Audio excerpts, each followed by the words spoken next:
जमीन जो है वो तो महंगी बिकेंगी अब। स्वाभाविक सी बात है कि जो मिनिमम वैल्यू जमीन का होता है उससे कम में रजिस्ट्री नहीं हो सकती। ठीक है, ये मानते हैं कि 10 साल तक कोई बढ़ोतरी नहीं हुई, अभी अचानक 100% कर दिया गया। ताकि अचानक ऐसा बोझ ना पड़े। हाँ, नोटिफिकेशन जो आया उसमें उन्होंने कहा है कि हर साल 5% बढ़ेगा। नमस्कार, मेरा नाम आलोक है, आप लाइव स्टीज देख रहे हैं। बिहार में जमीन खरीदना बेचना दोनों ही मुश्किल होता जा रहा है। हम ऐसा क्यों कर रहे हैं समझाएंगे आपको, आसान शब्दों में समझाएंगे। जमीन के दाम भी बहुत बढ़ गए हैं। ठीक है, विकसित बिहार समृद्ध बिहार की बात होती है, तो जब समृद्ध बिहार होगा तो जमीन के रेट बढ़ेंगे ही बढ़ेंगे। लेकिन सर्किल रेट बढ़ा दिया गया है। पिछली बार 2016 में जो रिवाइज किया गया था उसके बाद सर्किल रेट की दरें बढ़ी थी, यानी कि जब आप जमीन खरीदेंगे बेचेंगे रजिस्ट्री होगी उस दौरान अधिक शुल्क लगेगा। सबसे बड़ी बात क्या है, पैसा सब व्हाइट में देना रहता है। ध्यान समझिएगा। हमारे साथ विष्णु चौधरी जी हैं, बिहार के जाने माने आर्किटेक्ट हैं। पिछली बार जब हमारा आपका संवाद हुआ था, हमने वीडियो किया था, उस दौरान चर्चा थी कि लगभग 300-400%, कहीं 250% का सर्किल रेट बढ़ेगा। लेकिन सरकार का एक प्रपोजल था जिसकी कॉपी आई थी, तो उस पर हम लोगों ने कहा था कि इतनी अप्रत्याशित बढ़ोतरी नहीं होनी चाहिए। तो उसको देखते हुए अब सरकार ने इसको रिवाइज करके जो ये नया रेट आया है, तो उसमें मुख्यतः जो शहरी क्षेत्र कह रहे हैं, पटना मेट्रोपॉलिटन और जो आपके अर्बन लोकल बॉडी के अंतर्गत आ रहा है वो शहरी क्षेत्र है, उसमें करीब 100% की बढ़ोतरी हुई है और 60% की बढ़ोतरी हुई है ग्रामीण इलाकों की जमीनों के सर्किल रेट में। ये आज से दरें जो है लागू हो गई हैं। हाँ, तो इसके बाद क्या प्रभाव, मतलब क्योंकि जमीन जो है वो तो महंगी बिकेंगी अब तो, क्योंकि चार्ज एक्स्ट्रा लगेगा और वो सारा पैसा सब व्हाइट में ही ट्रांजेक्शन होना है। तो स्वाभाविक सी बात है कि जो मिनिमम वैल्यू जमीन का होता है उससे कम में रजिस्ट्री नहीं हो सकती। तो वो तो एक एग्रीमेंट वैल्यू है ही। लेकिन इस चीज को अगर देखा जाए, जो कहना है सरकार का भी कि 2016 में पिछली बढ़ोतरी की गई थी सरकारी दरों की, उसके बाद 10 साल हो गए, 10 साल तक कोई बढ़ोतरी नहीं हुई है। तो ठीक है, ये मानते हैं कि 10 साल तक कोई बढ़ोतरी नहीं हुई, अभी अचानक 100% कर दिया गया।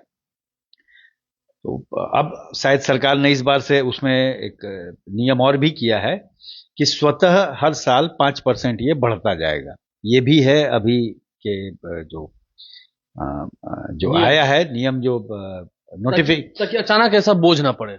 हाँ, नोटिफिकेशन जो आया उसमें उन्होंने कहा है कि हर साल 5% बढ़ेगा और हर 3 साल पे कमेटी उसकी रिव्यू करेगी। तो मानते हैं कि कुछ इलाकों में थोड़ा सा ज्यादा हुआ होगा, लेकिन ये तो एक जनरल है। दूसरा, अभी आपने कहा, अब आप थोड़ा सा कट रहे हैं बयानों से। नहीं, अभी आपने कहा 100% का 100% इजाफा हुआ, बढ़ोतरी हुई है। अब आप कह रहे हैं कुछ इलाकों में कुछ, तब तो 7% ही बढ़ गया, सब जगह तो दोगुनी हो गई बात। नहीं, वो बात सही है। लेकिन जो सरकारी रेट को पहले चीज को समझने की कोशिश की जाए, आपके माध्यम से ही हम बताना चाहेंगे। इसमें अलग अलग क्लासिफिकेशन होता है सड़कों के आधार पर। ऐसा नहीं है कि अगर फ्रेजर रोड का इलाका है तो हर इलाके, फ्रेजर रोड के हर इलाके में उतना हो रहा है। जैसे मान लेते हैं कि मुख्य सड़क, प्रधान जो मुख्य सड़क है, वहां पर पहले 40 लाख रुपए डिसमल था। 40 लाख रुपए डिसमल का मतलब है कि एक कट्ठे में 3.12 डेसिमल होता है। अंदाजन उसको अगर कट्ठे पे हम लोग डिवाइड करें तो करीब करीब 1.25 करोड़ रुपए कट्ठे का वो रेट आता है। तो प्रधान मुख्य सड़क पर तो वो चलिए 2.5 करोड़ हो गया। लेकिन आप बोरिंग रोड का इलाका हम ले सकते हैं। हाँ, तो वो भी प्रधान मुख्य सड़क में ही आता है। तो वहां भी रेट उसी तरीके से, अगर वो 40 लाख रुपए डिसमल था तो अब 80 लाख रुपए डिसमल हो गया। लेकिन हम जो समझाने की कोशिश करें उसको समझने की कोशिश कीजिए कि फ्रेजर रोड में तो अन्य इलाके भी है ना, अंदर के क्षेत्र हैं जो आपको अन्य सड़क व्यवसायिक में आते हैं या अन्य सड़क वो इसमें रेजिडेंशियल में आते हैं। तो वहां पर कोई 40 लाख रुपए डेसिमल का रेट नहीं था, कहीं 25 था, कहीं 30 था। तो रेट का वेरिएशन जो पहले था वो वैसे ही है। अगर कहीं 25 लाख रुपए डेसिमल था तो 50 हो गया, कहीं 30 लाख रुपए डेसिमल था वो 60 हो गया, डबल हो गया। 100% तक बढ़ा। हाँ, यही बात है ना। हाँ, तो जो जिसका रेट था वो डबल हो गया। मतलब जहां का जो रेट था, अगर गलियों में जो रेट है उसका ही सिर्फ डबल हुआ। ऐसा नहीं कि जो प्रधान मुख्य सड़कें हैं वहां का दर लागू। खाली नहीं, वैसा नहीं है, वैसा नहीं। जो जहां जिस क्लासिफिकेशन ऑफ रोड में आता था उसी के आधार पे उसमें भी 100% की बढ़ोतरी हुई। ठीक है, अभी आपने कहा कि हर साल ऑटोमेटिक ही 5% बढ़ेगा। हाँ। तो यानी कि हम मान के चलें कि अब हर साल वृद्धि होगी और अभी से भी ले सकते हैं, यानी कि जो जमीन के दाम थे हर जिलों में वो तो बढ़ गए, डबल हो गए। हाँ हाँ, बढ़े हैं। बढ़े हैं। हाँ, तो इसके हिसाब से फ्लैट्स हो या कोई घर दुकान खरीदना हो, सबका रेट बढ़ गया। हाँ देखिए, इसका असर तो आएगा ही, लेकिन एक चीज अच्छी है, सरकार ने शायद हम लोगों की बातें सुन ली। जो आपको इसके बारे में भी बता दें, पिछले बार जो प्रपोजल आया था उसमें ये कंस्ट्रक्शन की दरों को भी साथ साथ बढ़ाते जा रहे थे। तो हम लोगों ने रिक्वेस्ट किया था या एक सुझाव दिए थे कि भाई कंस्ट्रक्शन जो चीज है, चाहे आप मुख्य सड़क पे करें, व्यावसायिक पे करें या अन्य सड़क पे करें, कंस्ट्रक्शन कॉस्ट तो वही है और आपका जो वैल्यू बढ़ना चाहिए जमीन पे बढ़ना चाहिए। तो इस बार वो अच्छा किया गया है कि कंस्ट्रक्शन पे नहीं बढ़ाया गया है। निर्माण करते हैं तो उस पर कोई दिक्कत नहीं, जमीन का हो गया। क्योंकि कोई भी रजिस्ट्री होती है ना फ्लैट की, तो उसमें दोनों रेट जोड़ा रहता है। आप देखेंगे जमीन का दर और कंस्ट्रक्शन का, तो कंस्ट्रक्शन का अलग है, जमीन का अलग है।